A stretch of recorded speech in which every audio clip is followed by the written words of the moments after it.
with me on the couch, we're here to talk about Bug. Chris Surface, you are still managing to be the artistic director at Tacoma Little Theater. Can we get a shot of the socks? I mean, you can't really see them that way. These It's a sunset. It's a sunset, and it's very, very cool. I should have worn other than boots today. Well, that's all right. And with you in the middle here, Director Blake R. York, and the technical director at Tacoma Little Theater. You are two bugs in one. All the things. All those things. And you brought with you the beautiful Cassie Jo Fasterbend. You are Agnes in this production of Bug. My goodness, whew.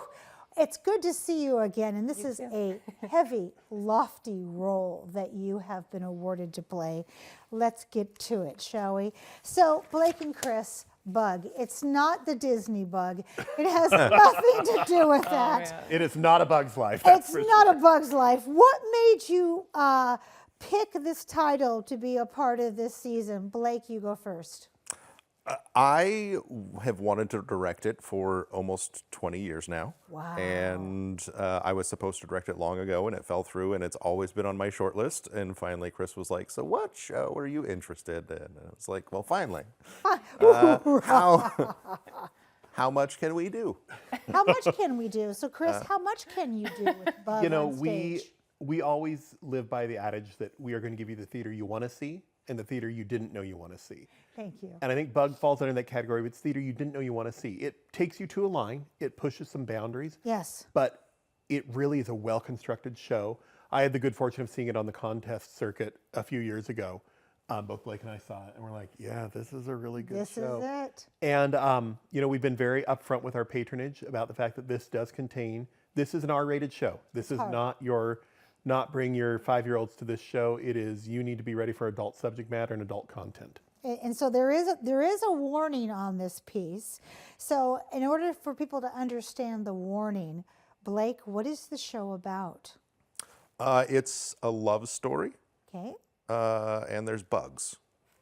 All right. That's the gist of it. And conspiracy and paranoia. So it is Agnes, who's a lonely divorcee, meets Peter, who is a Gulf War drifter, and it's about them connecting and building conspiracies, and bugs start showing up, and Agnes's ex-husband Jerry shows back up, and it's all of that convoluted life.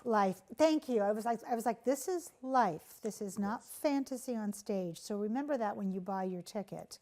One thing too is you're constrained, and the thing is you're constrained to a seedy Oklahoma hotel room. That's where all the action takes place. Okay, so that is even more intrigue. There's your visual. There's your visual. Cassie, you are all over stages here in the Pacific Northwest. What drew you to audition for this show? I mean, that's a great question. It's a really intense piece. I think that you don't often get a chance as an actor, especially one who loves drama and dramatic works, to see something like this come through the smaller theaters. Yes. Usually you'd have to kind of travel far and wide to find a show that's a little grittier, a little juicier. Like Blake and Chris did. Yes, exactly. Yeah. So when something like that comes through, it's not just the Agatha Christie murder mysteries and like the farces and the fun musicals. Right. It's like, this is real. It's not Beckett. It's not formulaic. We don't get to see it all the time. It's intense, but it's so real. And in an interview actually with Tracy Letts, the playwright, I had heard it described as morbidly beautiful. And I really resonate with that. See, I do too. I love morbidly beautiful things that I just can't not look away from. So how have rehearsals been based upon it being morbidly beautiful? And let's talk about the intimacy coordinator, and I want you to chime in on that too. So how have rehearsals been?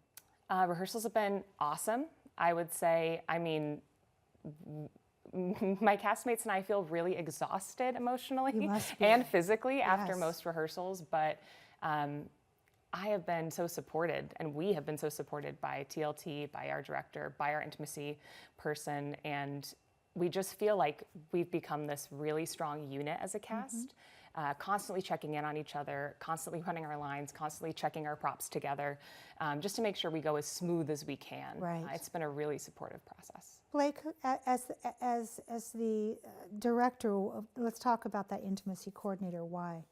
It is a lot of, there's one, intimacy, kissing and simulated like almost sex, and then we black out so we don't see anything. But nudity, not something you normally see on stage, and just So there is nudity on wanting stage. to make sure the cast is heard and as comfortable as they can possibly be. And so we had the lovely Maria Tanya Bandez, B. Weingarten.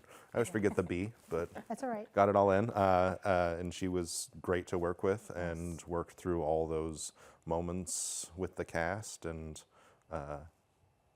it looks great, and I hope they people all are safe. Yeah, they. Yeah. Yeah. Cassie, can you give us a sample, or can you bring Agnes to life for us? Definitely. For a few minutes?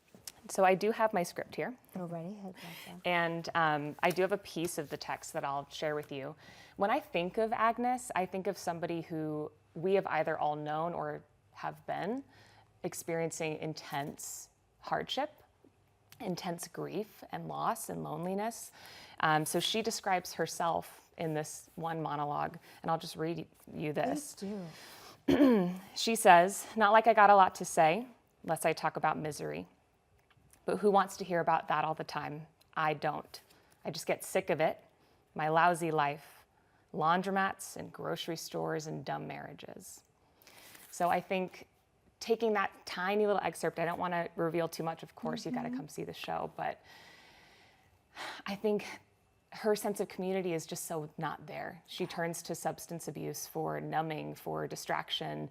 Mental health is gone. I mean, so when you know someone like that or have been that person that just doesn't have That resources. person's inside of all of us. Yes, and I think all of us truly have been, to some extent, access. Raising my hand, I was, 15 years recovery of Yes. alcoholism. So everybody deals with how do we offset the misery. Yeah, so Agnes is someone who's in pain a lot. Yeah. Actually, I noticed that she's never sober in any scene in the show, That's which tells you a rough. lot, right, about how dark does. of places she goes to. Thank you.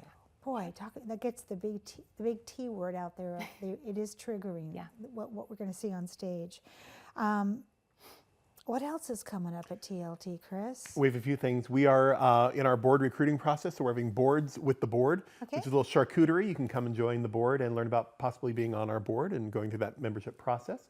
We also have our off-the-shelf reading, The More, is coming up on Thursday, May 1st, with a great collection of actors and directed by Marilyn Bennett. So we hope you'll join us I for that. love It's free Marilyn for Bennett. season ticket holders, $10 for all others.